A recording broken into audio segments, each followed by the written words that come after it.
Hello বন্ধুরা, চলে এলাম নতুন একটা মিনি ব্লগ নিয়ে। তো আজকের মিনি ব্লগটা আমাদের পঞ্চানন তলায় পুজো দিতে যাওয়ার একটা মিনি ব্লগ। তো আজকে আমি আর আমার দাদার মেয়ে আমার মানু, আমার সর্বসময়ের ছায়াসঙ্গী, দুজনে মিলে আমরা পঞ্চানন তলায় পুজো দিতে গিয়েছিলাম। আর বলে রাখি, এটা কিন্তু শ্রাবণ মাসের একটা সোমবার ছিল। আমরা যেহেতু অনেক বেলার দিকে গিয়েছিলাম, সেই জন্য মন্দির প্রাঙ্গণ একেবারেই ফাঁকা ছিল। এই ফুল পারবি? ওগুলো মনে হয় কি লেডিবাগ না কি বলে জানা যায় না, নীল কালারের। আমিও দেখিনি যদিও। কি দারুণ লাগছে পোকাগুলোকে দেখতে। কালারটা কি সুন্দর, এই কালার জামা পরলে কি সুন্দর লাগবে বল। হ্যাঁ, তো পঞ্চানন তলায় এসে কিন্তু প্রতিবারের মতো এবারও পঞ্চানন তলায় যে বিভিন্ন রকম ফুলের গাছ আছে, সেই ফুলের গাছ থেকে কিন্তু ফুল তোলার লোভ আমরা সামলাতে পারিনি। তাই জন্য লেগে পড়েছিলাম কাজে। করবি গাছ, আকন্দ গাছ, এছাড়াও আরও অনেক যে ফুলের গাছগুলো আছে সেখান থেকে আমরা ফুল তুলে নিচ্ছিলাম। আগেই বলেছিলাম পঞ্চানন তলায় পুজো হয়ে যাওয়ার জন্য কিন্তু লোকজন ছিল না, আর মন্দির কিন্তু বন্ধ ছিল। কিন্তু মন্দির কমিটির একজন পঞ্চানন তলার পাশে যে একটা ঘর আছে, যেখানে কমিটির লোকজনরা মিটিং করে বা পুজোর সময় বা অন্যান্য কাজে ঘরটাকে লাগানো হয়, সেই ঘরে কিন্তু উনি ছিলেন। তো ওনার কাছ থেকে আমরা চাবিটা নিয়ে এসে তারপর কিন্তু তালা খুলে ভিতরে ঢুকেছিলাম। আমার কি ভালো লাগে, মানে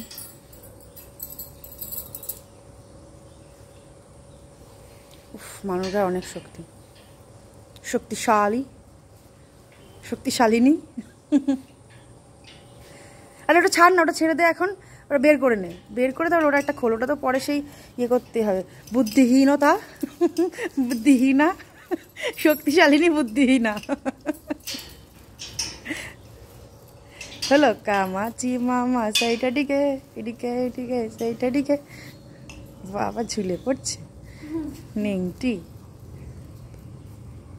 তো এরপর পুজো দেওয়ার পালা। আর এবার পুজো দেবে আমার মানু। কতবার যখন আমরা মন্দিরে এসেছিলাম তখন আমি পুজো দিয়েছিলাম আর মানু ক্যামেরা করে দিয়েছিল। তো এই পুরো শ্রাবণ মাসটা আমরা ঠিক করেছি একবার ও পুজো দেবে, একবার আমি পুজো দেবো। সেই রকমভাবেই নাম্বার ওয়াইজ আমরা এই জিনিসটাকে পালন করছিলাম।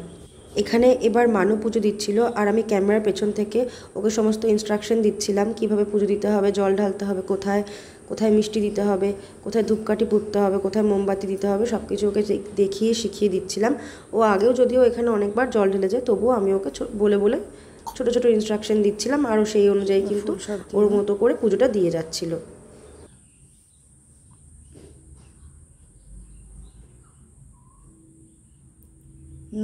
নন্দী আছে দেখ, নন্দীর পায়ে দে তোর, ওই ত্রিশূলে দে, তারপরে ওইদিকে দে, সব দে,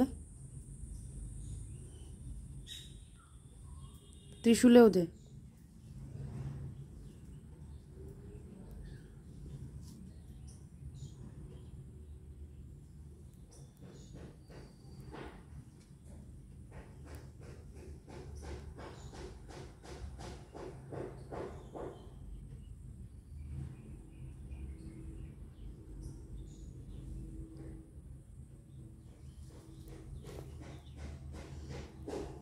এবার মিষ্টিটা দিয়ে দে, এগুলো শরীর আগে দিই। ঠাকুরের মাথায় জল ঢেলে প্রসাদ নিবেদন করে ফুল দেওয়ার পর আমরা একটা জিনিস খেয়াল করলাম, সব দেশলাইগুলো ড্যাম পড়া। আর এর জন্য আমাদের কিন্তু ধূপকাঠি মোমবাতি জ্বালাতে, আগে মোমবাতিটা জ্বালিয়ে ধরা হচ্ছিল। আগে মোমবাতিটা জ্বালিয়ে ধরিয়ে পোত এখানে, তারপরে ধূপকাঠিগুলো জ্বালাবি। ধূপকাঠিগুলো জ্বালিয়ে ধূপদানিতে রেখে দিবি। হবে? চেষ্টা করে পারবি নাকি আমি দেবো?